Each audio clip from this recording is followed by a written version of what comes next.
সংস্কৃতি শহর বহরমপুর। আর বহরমপুরে আমরা পেয়েছি বিশিষ্ট অভিনেত্রী, বিশিষ্ট চলচ্চিত্রকার, নায়িকা, সুপারস্টার, যাই বলি না কেন কম বলা হয়, কারণ শিল্পীর প্রকৃত পরিচয় তার শিল্পগুণে। আর ওই যে বলছিলাম 10 রাতে তিনি ঘর বার সবটা সামলান, আমরা তাকে ধন্যবাদ জানাই। পঞ্চমীর সন্ধ্যায় শারদ উৎসবের আনন্দে মেতে উঠল শহর বহরমপুর। একাধিক পুজো উদ্বোধনে চাঁদের হাট, তারকা চমক।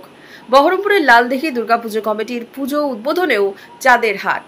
এদিন সন্ধ্যায় উদ্বোধনী পর্বে ছিলেন মুর্শিদাবাদ জেলা শাসক রাজর্ষি মিত্র, মুর্শিদাবাদ পুলিশ জেলার পুলিশ সুপার কুমার সানি রাজ সহ বিশিষ্টজনেরা। বহরমপুর পৌরসভার চেয়ারম্যান নারগোপাল মুখার্জির উপস্থিতিতে ফিতে কেটে পুজোর আনুষ্ঠানিক উদ্বোধন করেন তারা। 8 থেকে 80 আনন্দের উদযাপনে সামিল হয়েছেন।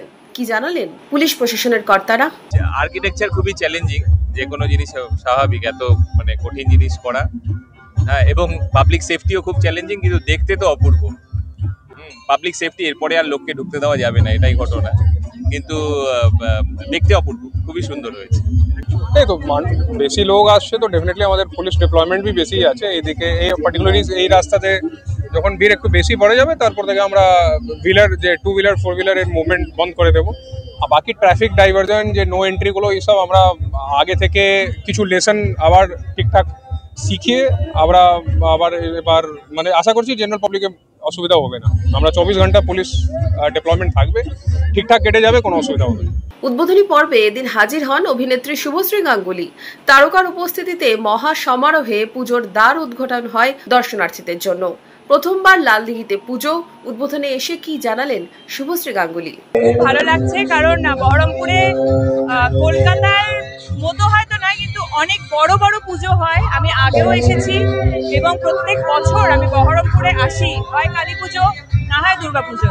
এবছর নারুদার আমন্ত্রণে এসেছি, খুব ভালো লাগছে। সবাইকে এটাই বলবো, দুর্গা পুজো খুব ভালো করে সাবধানে উদযাপিত করবো। ম্যাডাম, আমাদের 25 বছর পর বহরমপুরেই প্রথম ঠাকুর হচ্ছে, এখানে লালদিঘিতে, কি বলবেন? খুব ভালো, এত সুন্দর মণ্ডপ, এই সুন্দর চিন্তা ভাবনা, সবকিছুর জন্য আমার তরফ থেকে রইল অনেক শুভেচ্ছা।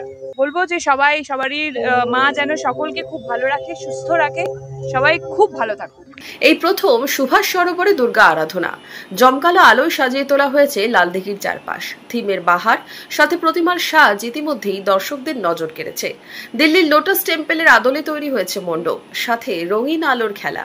এই মণ্ডপটি শুধু একটি মণ্ডপ নয়, যেন একটি বিশেষ স্থাপত্য শৈলীর প্রতিফলন, এমনটাই মনে করছেন পুজো উদ্যোক্তারাও। জলের ওপর রঙিন আলোর খেলা, মণ্ডপ দেখতে জনজোয়ার।